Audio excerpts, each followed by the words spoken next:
Welcome to the world of Warcraft. And let's not kid ourselves, the world you live in today is really not a world of peace. So what I'm going to do today is I'm going to take Gleason's new standard map of the world, even though it's not new anymore, it's from the late 1800s. And I'm going to rotate it 90 degrees clockwise, like so. If you can follow where my mouse is on the right, I'm going to isolate this Eastern Kingdoms portion of the map right here. And I'm going to do this with it. That's right, I'm just cutting, snipping along these thick black lines that Gleason gave us in the late 1800s to do this with it. Now, you might notice that there are some things that are very similar and some things that are different. To start with, we really need to remove China and Korea. This was an earlier version of this for me. And the more I explored into it, the more I realized that China and Korea is part of the Panda area. So, what we're working with here is that Dunmurrow is clearly Saudi Arabia, proven by the fact that India is right next to it, just like it should be over here. And Stranglethorn Vale is, you guessed it, that's right. Nope, sorry, it's not Vietnam, but you're close. It's Thailand, Malaysia, and Singapore. Now, Vietnam today is in what I would call the greater Stranglethorn Vale area, but on the World of Warcraft map, Vietnam is where the Dark Portal is. That's right here, okay? Yes, it's a little thicker over here on this side than it is on this side, but if you follow the contours and pay attention, if you go up and around here, all right, and then over this lump, and then you got a long straight stretch. You go up and around here, and then you got this lump, and you got a long straight stretch. You continue, you got a lump, and then a da-da-da. You continue, you got a lump, and then a da-da-da. All right? These are pretty similar. Not exactly, but similar. Let's head up here. Okay, let's take a look, because we've got Quel'Thalas in Siberia.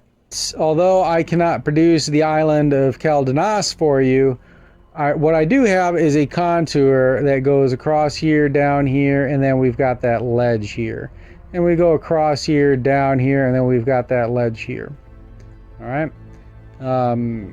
So, for example, let's just theory craft here. Let's say that if there was a race that diverged from the Native American races that we know of today. Maybe they no longer live here in Northern Kalimdor, but let's say some race diverged from them, and then some of that race moved over here and turned to blonde with blue eyes. Yeah, they would probably land in Siberia, wouldn't they? That's just an idea. And also, interestingly, between these two land masses, we have today the international date line and the prime meridian that runs between them. And on one side of the international date line, we have dogs called Alaskan Malamutes that have brown eyes, whereas on the other side, a very similar dog called Huskies have blue eyes more often than not. That's kind of interesting. So we've got Quel'Thalas is Siberia, and we've got Scandinavia here, over here in the position of Lordaeron, where the Baltic Sea is not yet quite opened up. Okay, so over here we've got the Baltic Sea, but over here we've only got a lake where Fenris Isle is. Okay, so this is Tyr's Fall, where Tyr, the Viking god, fell. Okay, and then you have Tyr's Fall Glades and all that. So again, the Viking god Tyr's Fall is in Scandinavia. Like I said, the Baltic Sea is not quite opened up yet, but right around here is where you'd have Denmark, and then Germany would be right here. And then down here you got France. Okay, now things get a little more difficult here because this is Italy. This right here is Italy. It has not quite yet broken off yet from Spain and Portugal. Okay, so this is Spain and Portugal, and then you have Italy. So basically Gilneas is Spain and Portugal. These are the British Isles. Now the British Isles are kind of off the coast here, Eventually this is going to stretch downward more, but the British Isles are going to stay up here. And then these isles, in my opinion, are the same isles off the coast of Portugal that are now sunken. But that's just my take, okay? So, again, you have like Germany and then France with those isles. France here with those isles. And then you have Spain and Portugal. And then Italy has separated from Spain and Portugal, which stretched out this way. Okay, so this is all going to stretch out this way. And then Italy, which I showed you here, is going to split apart from it. Okay, and look at where Israel is right here. That is in the Arathi Highlands over here. And as you may know, the Arathi are the human royals. They're the human royals. Okay, not goblin royals, human royals. And in the Arathi Highlands, you will also find an earth elemental in the Holy Land called Myzriel. Myzriel. Okay, Myzriel with an A-E-L. Now, Kalimdor is a little more difficult, and we're like trying to tell this story. It gets really difficult. Even the Panda area is not quite as easy, but if you know, I put China and Korea over here by Australia. I separated it, and so you've got the China-Korea portion on this side of the Panda area, and then you've got the Australia portion here with these islands. Okay. So that's when, you know, you go up here, you got the China-Korea portion, then you've got the Australia portion with these islands. Those are separated now. In fact, the China-Korea portion got wedged in between the Eastern Kingdoms when the Eastern Kingdoms moved from here to here. Okay? Moving on. It's very difficult for me to explain Kalimdor, but if we go with the idea that the Maelstrom is at axial north, then it does look like chunks of Kalimdor are just getting ripped and pulled off into the Maelstrom. And if you guys are familiar with the Cataclysm lore, in the Cataclysm lore, that's when the Maelstrom began pulling all the continents in towards it and into it. It was just gonna pull all the continents into it. And Thrall was standing outside the Maelstrom trying to stop it. Sorry to tell you, but he's not going to stop it. Okay, so the first thing that's going to happen, in my opinion, is that Northrend is going to get pulled into the Maelstrom. Okay, so this side is going to get pulled in this way, whereas this side here, this green land here, is going to follow behind it, and then it's going to stop here, and then it's just going to be here. Okay. So this green land portion is now this Greenland. It's called Greenland today. Okay. Now the rest of the Northrend was just pulled in by the Maelstrom. Then we have again chunks of Kalimdor just getting ripped and torn off of it. All right. The Bay of Ashara was sticking out, and now it's inward. So if you look at that over here, we've got the Bay of Ashara right there, which gets ripped and pulled off of it. I have a hard time explaining Northern Kalimdor, though. There's some weird things about how Duatar was probably pulled in by the Maelstrom along with the Bay of Ashara, even though it looks like Florida and the Cuba and Puerto Rico off the coast of Senjin being Miami. But I don't think it really works that way. But Southern Kalimdor is a little more obvious. So if we switch over to Adobe Photoshop here, I'm going to show you real quick that this area over here that I removed, if you pay attention to that area I removed, all of this is low elevation, okay? So, like, all of these areas in the Southern Kalimdor are low elevation. They're basically almost at sea level.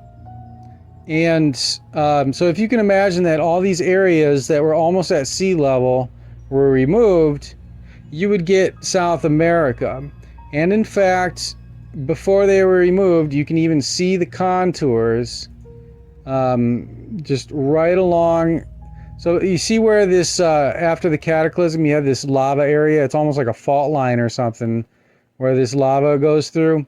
Well, if we just kind of cut off there and then go along these mountains and trim out the low elevation areas, we get South America. It's quite clear once you've seen it. Okay? But you have to have seen it first. So that's when we're cutting out the low elevation areas. And then, so basically, Southern Kalimdor is going to, when Northern Kalimdor gets pulled towards the Maelstrom, Southern Kalimdor is going to break off and drag behind it. So you see it breaks off and then drags behind it.